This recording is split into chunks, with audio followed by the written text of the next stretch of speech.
Parents of teenagers. Parents of teenagers come to me all, I have my son, he just doesn't listen to me anymore. Can you talk to him? Like I have some prescription drug that I carry with me that, or you know what it is? The son comes over, I'm going to be like, and all of a sudden, he'll be this amazing kid. But if you just talk to him, no. What if you talk to him? And where were you when there was time to talk to him? Let me tell you something I'm going to talk about parents first a little bit, then I'll talk about couples, and that's the only time we have. Two things. Two kinds of fundamental relationships, your relationship with your children and your relationship with your spouse. So we'll talk about some very basic things in regards to both. When your children are little, when they're 5, 6, 7, 2, 3, 4, you know what the most important thing is? I have 5 of those, I could tell you.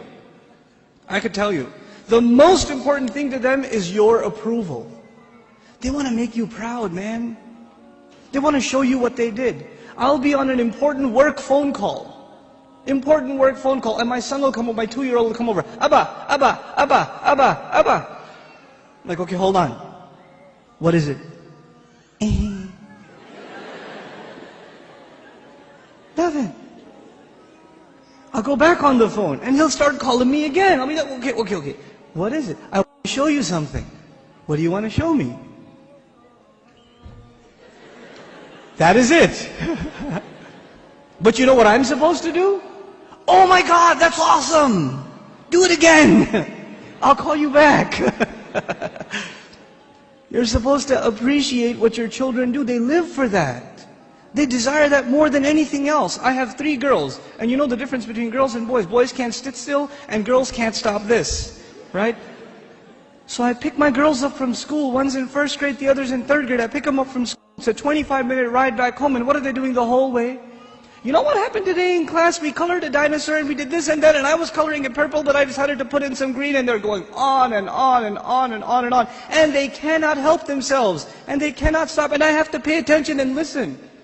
I have to listen and say, oh, what about blue? No, I did only a little bit blue. Right? I have to pay attention. And you know why I'm saying all of this? Just one more story on the side, just to wake you up a little. I share this story all the time. My oldest daughter, my eldest, Husna, when she was younger, she was really into finger painting. So she'd dip her hands in paint and just making a big old mess. Right? And she brings this big cardboard to me. And it's a big blob of blue. I don't see anything. Right? And she says, Abba, look what I made. And I'm sitting there going, that's awesome, a mountain.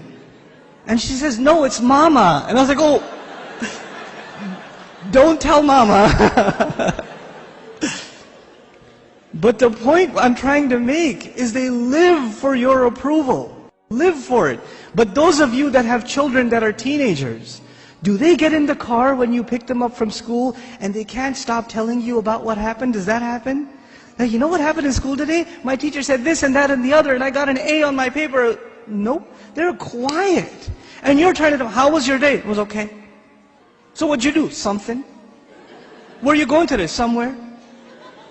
They don't talk. Getting them to talk is like an interrogation at a police station. And they're not saying anything to you. And while trying to ask them questions, they're texting their friend, my dad is asking too many questions today. You know? I don't know what's up. Did you tell him something? What I'm trying to get at is very simple. At a younger age, your children crave your attention. And when they get older, you will crave their attention. But if you don't give them attention when they're tiny, when they come to you with their toys and you say, go in your room, I'm watching the news. The game is on, could you take him please? Come on, I had a long day at work. I don't want to deal with this right now. I have friends over, it's embarrassing, go to sleep, go get out of here. When you have this attitude towards your children, like they're an obstacle in your path, your job was at work, when you come home, you're on vacation. No, buddy, your job began when you came home. That's your job. What you did over there is just to fulfill your real job at home. Be a father. I'm talking to the men here. Be a father. Spend time with your children. They're not just there so you put them in school and you come home from work, you just want to go to sleep, you don't want to bother with anybody, you don't want to talk to them. And actually the easiest way to not talk to them is get them an iPod Touch and an iPhone And get them a computer and a laptop in their own room with high-speed internet, so you don't even have to look at their face. They could just be in their room all day, Facebooking, finding themselves a new set of parents online. Seriously. Be a father, be a mother. Don't replace your motherhood and your fatherhood with these things, because if you do, when they become independent, you know what happens to most parents? To most of you, your children, they only see you as a bunch of dollar signs walking around. And the only time they come and talk to you, Dad, can I have $5? Actually, nobody asks for $5 anymore, right? It's 20s nowadays. And I know youth, they haven't seen money that small. They don't know fives. Can I have $20? Can I go to the mall? Can you drop me off? Can I go over to my friend's house? Can I do this? Can I do that? Can I do the other? When they want something, they come to you. Otherwise, you don't see them. And when they get to a certain age where they are old enough to make their own little bit of money, guess what? You're not going to see them at all. Because your cash register is no longer relevant. That's no longer relevant. If this is the relationship you are setting yourself up for, you're headed for destruction. We got to change this now. And the way to change it, and it's going to be hard for a lot of you to implement this, but we have to be friends with our children. We have to be their best friends. They should enjoy hanging out with us the most, the parents.